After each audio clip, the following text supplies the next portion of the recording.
Et on va commencer avec le football, avec la 20e journée de Ligue 1. L'AS Monaco a fait une démonstration hier face à l'Olympique de Marseille. Une large victoire, 4-1 avec notamment un doublé de Silva, mais surtout une victoire qui permet aux Monégasques de s'emparer de la tête du classement. Regardez, en première place donc les joueurs du Rocher avec 45 points. Ils devancent Nice à la différence de but.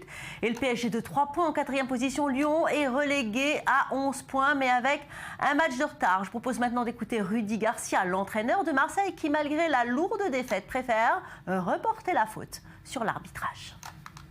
Monaco est une formidable équipe, c'est une équipe de niveau de Champions League avec des formidables joueurs, mais ce soir elle a été aidée involontairement par le quatuor arbitral et du coup pour nous c'est devenu une mission impossible. Voilà l'analyse que je fais du match.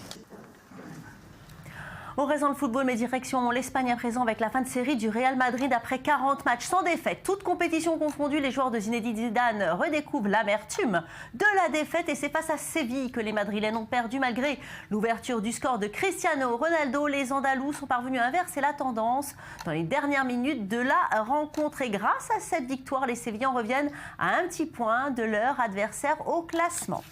Allez, pour vous, amateurs de tennis, c'est le moment que vous attendez tous. Le premier grand chelem de l'année, l'Open d'Australie a ouvert ses portes sous la chaleur de l'été de l'hémisphère sud. Les fans sont nombreux à Melbourne pour venir observer les stars de la balle jaune. Murray, Djokovic, Federer, Nadal et tous les outsiders sont là pour nous faire rêver pendant cette quinzaine. Et justement, le numéro 1 mondial, Andy Murray, a parfaitement réussi son entrée avec une victoire en 3-7 face à Marchenko, 7-5, 7-6, 6-2.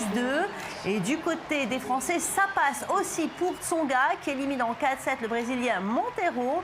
Par contre, Pouille, Herbert et Mathieu sont déjà éliminés. On va vous dire un mot maintenant de sport mécanique avec la fin du Dakar 2017. Stéphane Peterhansel a remporté samedi son 13e Dakar à l'issue de la 12e et dernière spéciale du Dakar 2017 à Rio Cuarto en Argentine devant ses coéquipiers chez Peugeot, Sébastien Loeb, vainqueur de l'étape, et Cyril Després. C'est la 7e victoire de Peter, 51 ans, au volant d'une voiture. Il avait gagné auparavant 6 Dakar au guidon d'une moto. Et du côté du moto, le titre revient au Britannique Sam Sunderland avec l'écurie KTM à 27 ans. C'est sa première victoire sur le Dakar après 2 tentatives soldées par des abandons en 2012 et en 2014. Et puis pour terminer, du sport d'hiver cette saison à Marseille. Et oui, c'est possible. Regardez, une rampe de descente en patin à glace, c'est très impressionnant.